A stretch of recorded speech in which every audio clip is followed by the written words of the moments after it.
Some in this council have offered protection to their allies who are oppressing occupied peoples in Palestine and in Kashmir.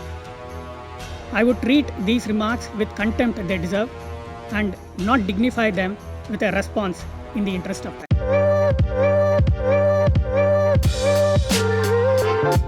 नमस्कार भगवान आपण मानक उत्तम स्वास्थ्य और सद्बुद्धि प्रदान करंतु वीडियोटी शेष पर्यंत देखंतु लाइक सब्सक्राइब करंतु। एही बुधवार दिन मिलित जातिसंघर साधारण सभा रे मिडिल ईस्ट रे हमास एवं इजराइल मध्य रे चालुथिबा विवाद को नै बैठक रखा जायतिला, किंतु आमर पड़ोसी निकमा देश पाकिस्तान निज मंतव्य रे काश्मीर को नै हमास एवं इजराइल विवाद सहित जोड़िबा को चेष्टा करथिला। जेमिति कि इजराइल पैलेस्टाइन रो लोकन को स्वाधीनता देउ नै, भारत सेहिपरि काश्मीर रो लोकन को स्वाधीनता देउ नै। मिलित जातिसंघर साधारण सभा पाकिस्तान आगे पाଳି आसे मंतव्य देवाई जेबे भारतर मंतव्य देवा पाଳି आसथिला। एही बैठक रे भारतर स्थायी प्रतिनिधि द्वारा मंतव्य रखा जायतिला। भारत पैलेस्टाइन एवं इजराइल मध्य रे दीर्घपूर्ण स्थायी शांति चाहे। भारत कहितला कि इजराइल एवं पैलेस्टाइन मध्य टू स्टेट सॉल्यूशन करा जाऊ, माने उभय को मान्यता देउ एवं पैलेस्टाइन लोकन को भारत मानवीय सहायता प्रदान करिवो। एही विवाद रे हमास हेउ कि इजराइल हेउ उभयको पटु मानवीय जीवन प्रति विपद को भारत सरकार गंभीर भाव नेउछि एवं यह एक चिंतार विषय एवं भारत आग्रह प्रकाश करुछि कि उभय देश साधारण जनसमाजक सुरक्षा प्रति ध्यान देउ। भारतीय प्रतिनिधि निज मंतव्य शेष करबा पूर्व कहिथिले कि मु मो निजर मंतव्य शेष करबा पूर्व एकता कहिबाकू चाहे कि एक प्रतिनिधिଙ୍କ द्वारा पूर्ण अभ्यास भली एक मंतव्य उपरे उत्तर देबाकू चाहे, जेउथिरे कि हमर एक प्रदेश उपरे उल्लेख थिला जहा कि मो देशर आंतरिक एवं अभिन्न अंग अटे। मु एभली मंतव्य को जातिसंघर अवमानना बोली भाबे एवं या उपरे मंतव्य देई सेमानकु मु सम्मान देबाकू चाहेनी। माने सीधा सड़क कहय गले भारतर स्थायी प्रतिनिधिଙ୍କ तरफरु कहैतला कि पाकिस्तानर एहा एक पुराना अभ्यास मिलित जातिसंघ उपरे अनुष्ठान को भूल भाबे व्यवहार करबा एवं एभली समस्या जहा कि भारतर आंतरिक घटना जहा उपरे कि पाकिस्तानर कोनोसी अधिकार नै कहबा पई, तेनु पाकिस्तानर ए सब मूल्यहीन मंतव्य को भारत केबे गंभीर भाबे निये नै। एही बैठक रे अमेरिकार वैदेशिक मंत्री एंथनी ब्लिंकन कहितले कि आतंकवादी द्वारा आक्रमण एक घृण्य कार्य अटे। से मुंबई रे एलटी द्वारा अटैक हेउ कि हमास द्वारा इजराइल ऊपर अटैक हेउ। एबे हमें देखिबा मिलित जातिसंघर video. Yet, under international law, the struggle of peoples living under foreign occupation for self-determination and national liberation is legitimate and cannot be equated with terrorism. It is the suppression of this struggle which is illegal.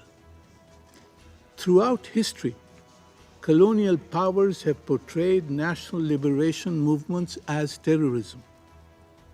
Some in this council have offered protection to their allies who are oppressing occupied peoples in Palestine and in Kashmir. Under the UN Charter, states have the right of self-defense and against attacks on their sovereignty and territorial integrity. Yet, a state which is in forcible occupation of a foreign territory cannot invoke the right to self-defense against those whose territory it has illegally occupied. Mr. President, I would like to thank you for organizing this open debate on Middle East today, which comes at a crucial time. India is deeply concerned at the deteriorating security situation and large-scale loss of civilian lives in the ongoing conflict. The mounting humanitarian crisis is equally alarming. The escalation of hostilities in the region has only exacerbated the dire humanitarian situation and has once again underscored the fragile nature of the ceasefire. The 7th October terror attacks in Israel were shocking, and we condemn them unequivocally. Our Prime Minister was one of the first global leaders to have conveyed his condolences for the loss of lives and prayers for the innocent victims and their families. We stood in solidarity with Israel at their moment of crisis when they were facing these terror attacks. Mr. President, we have also expressed deep shock at the tragic loss of lives at the Al-Hali Hospital in Gaza, where Several hundreds of civilian casualties have occurred and thousands injured. Our heartfelt condolences to the families of the victims and prayers for speedy recovery of the injured. Our Prime Minister clearly spelled out that those involved must be held responsible. Civilian casualties in the ongoing conflict are a matter of serious and continuing concern. All parties must protect civilians, especially women and children. The unfolding humanitarian crisis needs to be addressed. We welcome the efforts of the international community for de-escalation and delivery of humanitarian goods to the people of Gaza. India has sent 38 tons of humanitarian goods, including medicines and equipment, to the people of Palestine. We also urge the parties to work towards creating conditions necessary for peace and for restarting of direct negotiations, including through de-escalation and eschewing violence. Mr. President, India has always supported a negotiated two-state solution to the Israel-Palestine issue, leading to the establishment of a sovereign, independent, and viable state of Palestine, living within secure and recognized borders side by side in peace with Israel, taking into account the legitimate security concerns of Israel. Towards this, we reiterate the need for an early resumption of direct peace negotiations. We also continue to support the Palestinian people through our bilateral development partnership, which covers a wide range of sectors including health, education, women's empowerment, entrepreneurship, and information technology. We are also supporting grassroots Palestinian institutions in their developmental initiatives. We have supported UNRWA over decades for its humanitarian services. In these challenging times, India will continue to send humanitarian assistance to the people of Palestine.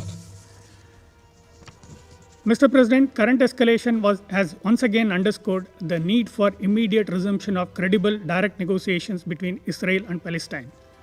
Every effort must be made to create conducive conditions for resumption of these talks. We welcome all efforts of regional and global players aimed towards restoring normalcy. To conclude, let me reaffirm India's firm commitment to achieving a just, peaceful, and lasting solution to the Israel-Palestine issue. Mr. President, before I end, there was a remark of habitual nature by one delegation referring to union territories that are integral and inalienable part of my country. I would treat these remarks with contempt they deserve and not dignify them with a response in the interest of time. I thank you.